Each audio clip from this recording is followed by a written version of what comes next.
let's assume that you want to buy this beautiful $400,000 house. So I'm gonna draw you right here, gotta give you a nice mustache. So you wanna buy this $400,000 house, and let's assume the interest rates are 3% a year and you get a 30-year fixed rate mortgage. If you do that, this house is gonna cost you $1,300 a month for your mortgage. If across the street this exact same home was listed for rent, it would be renting for $2,500 a month. It's gonna cost you $1,300 a month to buy this house and $2,500 a month to rent this house. If you look at just these numbers alone, you would say obviously it is cheaper to buy this home, but it's really not so simple because you forgot to look at 5 different factors. You forgot to look at property taxes, maintenance, the cost of capital, your personal income taxes, and what I call your 10-year plan. Let's start with number 1. Property taxes. When you rent your home, you're not paying property taxes. It's included in your rent. When you buy your home, property taxes are separate. A simple rule of thumb is you can assume that property taxes will be 1% of your total home's value. So $4,000 a year, which adds up to $333 a month for property taxes. Just so you know, this 1% rule for property taxes is just a rule of thumb. It could be more or less depending on where you live, but it gives us a good idea for this example. Second, let's take a look at maintenance, because when you rent your home and you break your toilet because you ate, you can fill in the blank, your landlord is the one that has to come and pay the bill to fix your toilet. When your roof gets old, your landlord has to fix it. When your furnace gets old, your landlord is the one who has to pay the bill. When you own your home, you're responsible for all the repairs, upgrades, and maintenance. Like every 20-25 years, you might have to put on a new roof that might cost you $25,000. Every 20 years, you might have to put in a $5,000 furnace. Every 15 years, you might have to put in a $4,000 AC, plus kitchen remodels, plus bathroom repairs, plus windows. Add that all up and you can add in another $350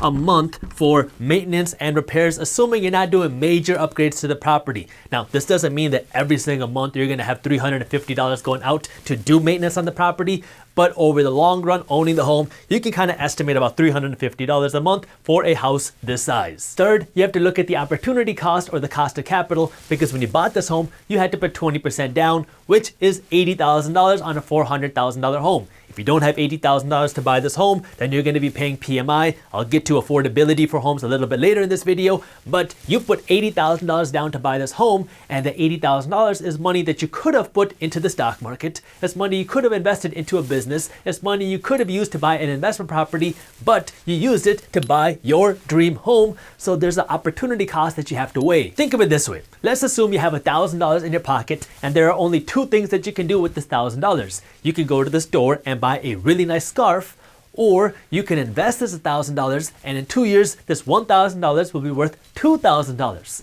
So if you go and buy the scarf, not only are you losing the $1,000 that you have to spend for the scarf, but you're also losing the opportunity to make that extra $1,000. So you're actually losing out on $2,000 because it's the cost of the scarf, the $1,000, and it's the $1,000 opportunity that you lost. It's the same with your home. You had $80,000 in your bank account, and now that you use it to buy this home, you can't use that $80,000 to invest in the stock market. And let's assume that you can get a 5% return on your money in the stock market. Now, the average return in the stock market is between 7 and 10% a year, but I'm being conservative. If you can get a 5% return a year on your stock market, that means you're losing out on the opportunity to make something like $4,000 a year. So the opportunity cost of you taking this $80,000 and putting it into this home, as opposed to taking this $80,000 and putting it into the stock market, where you would make $4,000 a year, which is another $333 a month, is the opportunity cost you are losing of $333 a month, because if you put this money into the stock market instead of your home,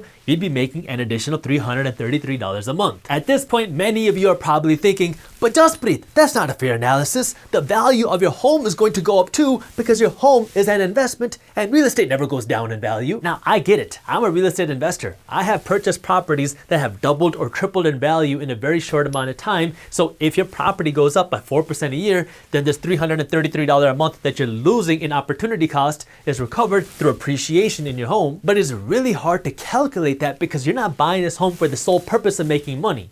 You are buying this home as a place to live, not as an investment. You're buying this home to live in and use.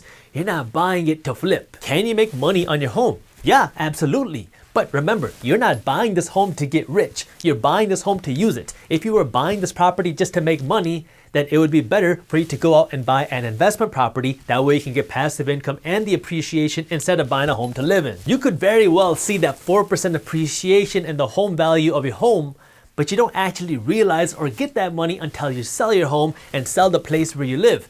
Most people are not buying their home thinking, okay, I'm gonna move into this home, and as soon as my property value goes up by 20%, I'm gonna sell this home and move somewhere else. If you do, then you can just ignore everything I'm saying, but most people don't. Most people are buying their home thinking, I wanna live here, that way I can raise my family and settle down and make memories. That way they can live in this home and enjoy it for as long as possible, and then they're gonna sell when they absolutely need to sell or if something comes up. So when it comes time for you to sell, you're at the mercy of the real estate market. You're not selling because you think, oh, property values have gone up, let me sell my home and move somewhere else. If home values are up when it comes time for you to sell, then you're golden. If home values are not up, then that appreciation is not there. Remember, if the 2008 recession taught us anything, it's that real estate doesn't always go up in value. If you enjoyed this short clip from my longer videos, here's another clip that I think you'll love. And while you're at it, if you're interested in learning more about how to start generating passive income, our team put together an amazing guide on how to start generating passive income for free. All you gotta do is click that button right over there. Thank you for watching, and as always, keep